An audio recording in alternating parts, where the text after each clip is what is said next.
Any other questions? Yes, we have one. Yeah, please go ahead. Hello, I'm Wael Khalil from Wael Khalil Spot. I'm program and content manager. My question would be about change management. Yeah.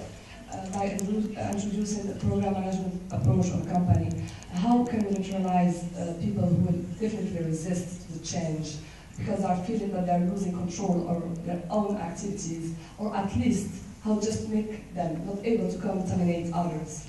Thank you.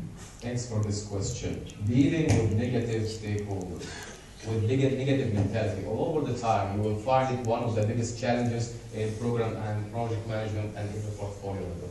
So again, we need to understand that once you deal with a program, definitely you will find different types of stakeholders, part of them supporting, part of them will be with your project or program, and others will be against your program. And some of them, whatever you are going to do, there is nobody will carry this magic stick to let everybody in the framework will support him or her in his program. So again, you have to take care about what we call it, the right process to deal with negative mentality in this field. I remember this framework as a summary for 5 steps to use it from William Airy. And he mentioned once that if you are dealing with a negative stakeholder, it's highly recommended to first begin with don't react. Don't be a reactive program manager. Try to have a good time for, let's say, adequate reassessment for each situation. You will find this negative mentality for different stakeholders. They try to put pressure on you, try to surprise you, try to get something from your side that you don't want to give it to them. So what you need to do, don't react. In each situation, they try to use these 3 kind of tricks to make you feel guilty if you are this nice personality, or they try to put you under pressure by make you angry. So this is the commonly used tricks. All over the time, don't react. Buy time, find a right strategy to withdraw yourself from any critical moments, and buy time to make a good reassessment for the entire situation. Next step, you have to don't react, and then you have to make sure about what we call it here at the next stage. You have to be a good program manager to good reframing. You have to reframe the entire situation.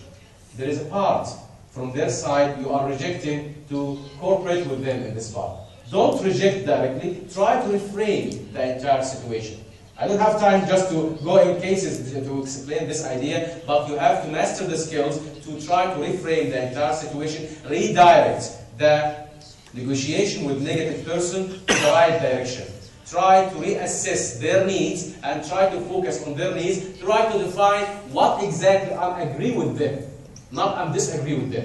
So maybe I disagree with you in 90% for what exactly you are mentioned. I will try to focus on the last 10%. Focus on this part and try hard to let them understand that you are on their side by doing what? Disarm your opponent.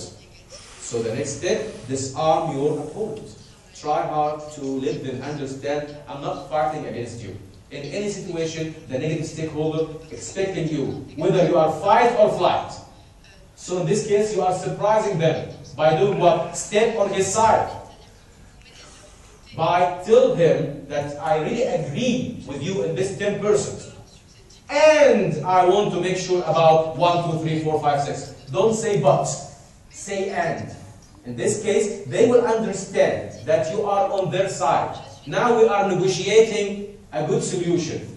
Now you make them part of the solution, not part of the problem.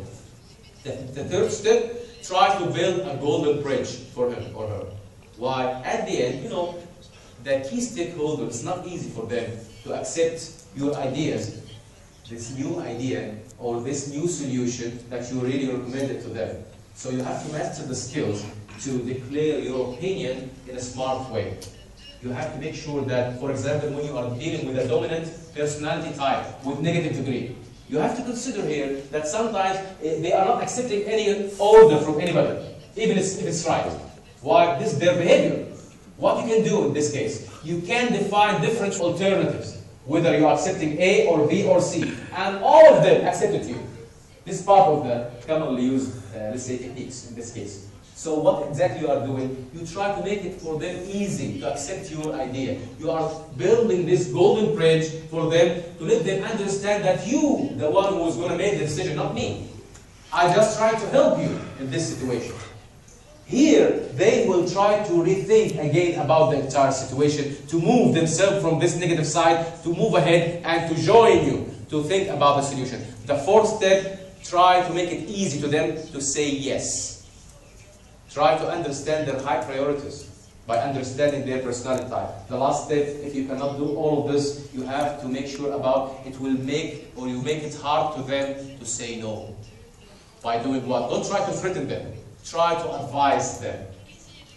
Okay, sir, I know that time is going out and we need to reach an agreement because it will never work for me or you to stay like this. So it's better for me and you now to sit together and find something in between rather than fighting against each other. It doesn't work, and we tried before, as you see. So how about think about solution 1 or 2 or 3? I think we can find a workable solution for us, and I think if we can do this, that will help us a lot in my company or in your side also.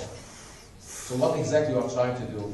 You are warning him or her that if we cannot reach an agreement right now, that will be a big problem for us, not for me and you, but for his side it will be more bigger problem. And maybe it's recommended here to bring your attorney with you, your lawyer.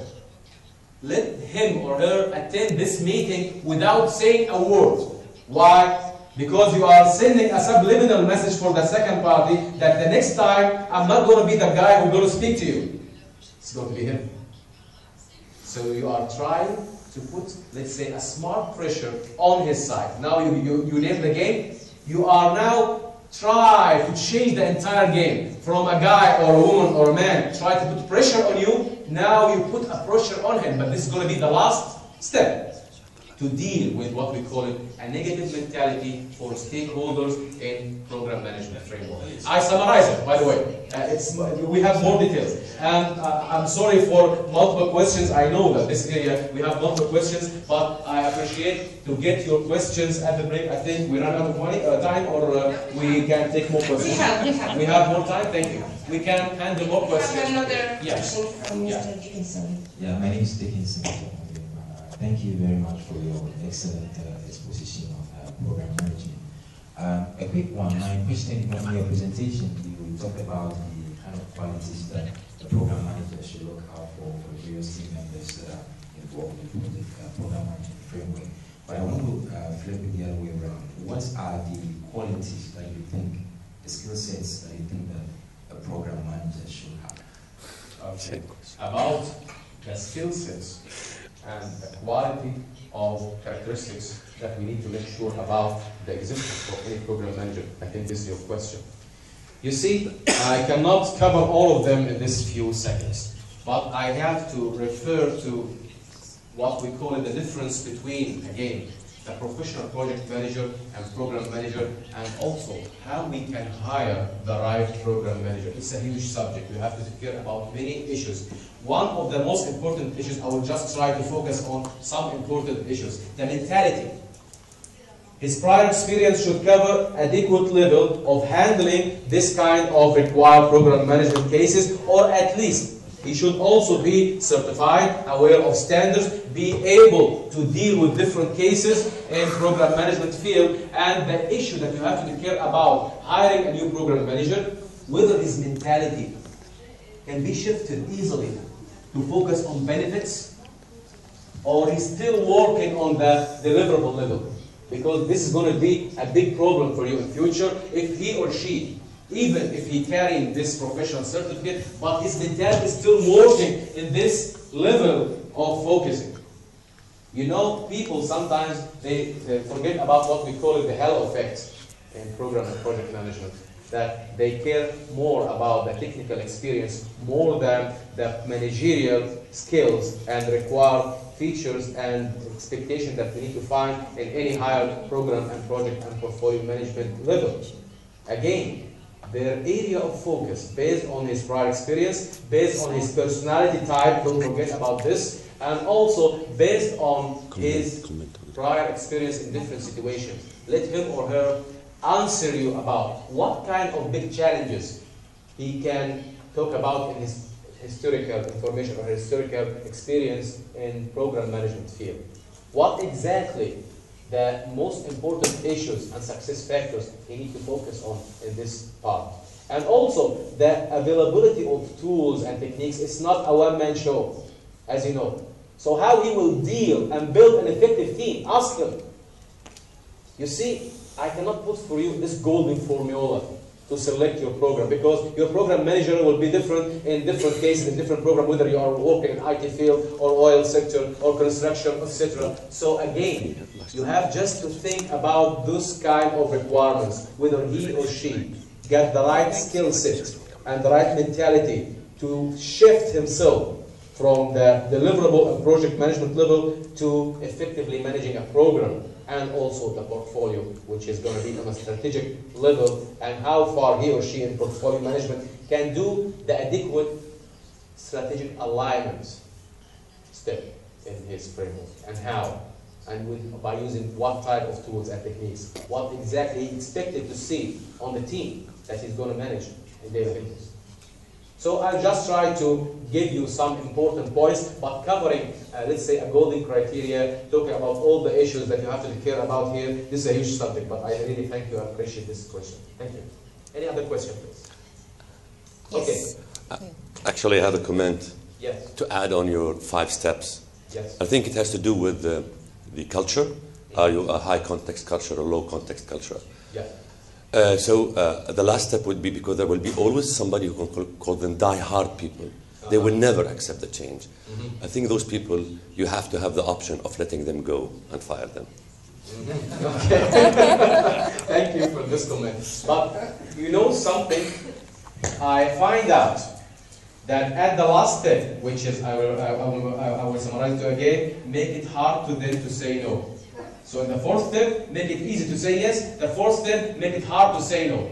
So in this case, you will try to do what? You already put a pressure on him or her that the next step, it will never be easy to you. As I mentioned, I bring my attorney or the lawyer. So definitely, there's a legal action will be on the next step. Maybe it will cover your answer. Maybe you are going to fire him or put him in the jail if there is no enough cooperation from their side. Okay, but I'm talking about the applicable solutions.